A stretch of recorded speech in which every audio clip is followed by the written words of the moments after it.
최대 규모의 설비 용량 8.2기가와트 해상 풍력 단지를 세운다고 한다. 문재인 대통령은 지난 2월 임자대교에서 열린 세계 최대 해상 풍력 단지 48조 투자 협약식에 참석하여 이를 공표하였다. 희망기 일자리와 지역 주민들이 평생 지급받는 해상 풍력 연금이 될 것이라는 장밋빛 전망이 제시되었다. 우리는 먼저 여론을 호도하는 정부 형태를 지적하지 않을 수 없다. 8.2기가와트 발전량은 설비 용량이지 실제 발전량이 아니다.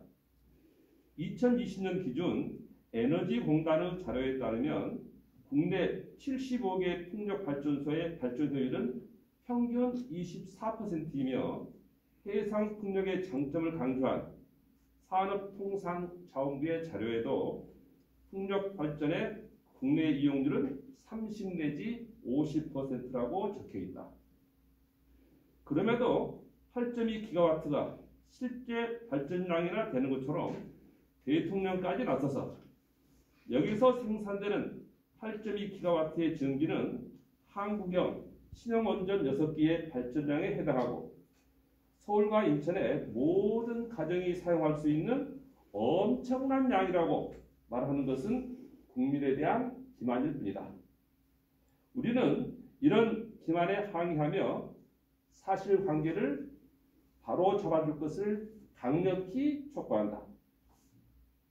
신안 앞바다는 연안어업이 발달한 곳이다.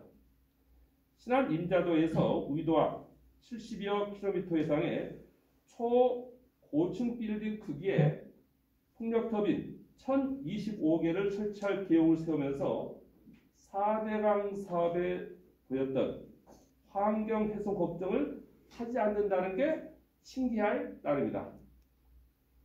10년 동안이나 지속되는 공사에 환경 파괴가 일어날 것은 자명하다. 바닷속 깊숙이 설치할 철근 콘크리트 하부 구조와 길이 100m 이상의 날개 수천 개가 초래할 생태계의 교란에 대한 충분한 검토가 필요하다. 풍력발전소의 수명은 진동에 따른 피로 하중 때문에 25년에 불과하다. 이 엄청난 구조물과 날개 처리는 후대의 우한거리로 남게 된다. 온실가스 감축 능력도 입증되지 않았다. 풍력 발전기가 돌아가지 못하는 상황에 대비해 즉시 가동할 수 있는 가스 대체 발전소를 함께 지어야 하는데 바람이 사라질 때 급하게 출력을 올리려면 가스 발전소를 상시 가동해야 한다. 막대한 자금과 환경 훼손을 동반한 대규모 발전소 건설 사업을 이렇게 막무가내로 밀어붙이는 배경에 많은 사람의 의구심을 품고 있다. 먼저 실증 연구 단지를 충분히 운영하여 그 결과를 토대로 과학적인 분석과 대책을 확립한 후에 사업을 단계적이고 합리적으로 시행할 것을 강력히 촉구한다.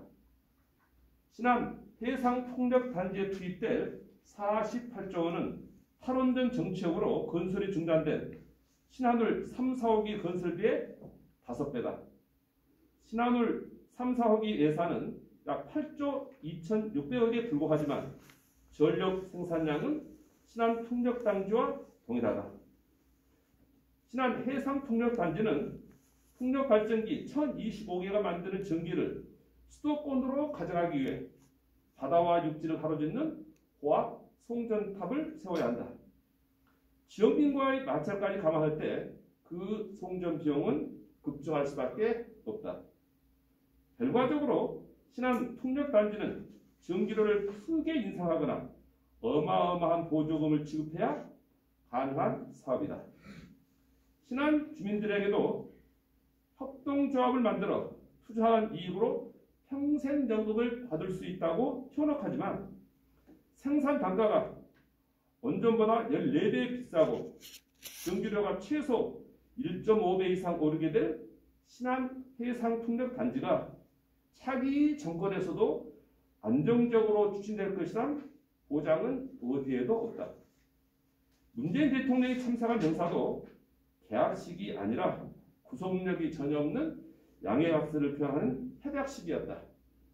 설사 차기 정권에서 이 사업을 계속 추진한다 해도 사망동의 대자부가 될 가능성이 높다. 신안 해상풍력단지가 노태우 정부의 사망금처럼 정권 재창출을 위한 호남 득표용 불쏘시개로 이용만 당하고 장시간 방치될 가능성을 염려하지 않을 수 없는 것이다. 호남인들을 지역 이기주의에 젖어 정권의 시해나 바라는 우민으로 취급하지 말라.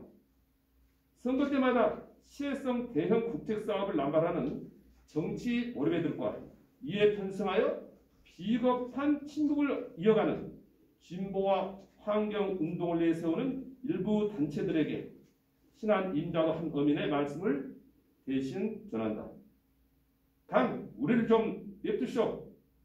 뭘 해줄라 하지도 말고 뺏어갈라 하지도 말고 강 이대로 바다에서 빌어먹게 벌어먹게 살게 좀 냅두란 말이오. 2021년 3월 17일 상식과 정의를 찾는 호남 대학포럼 이상입니다.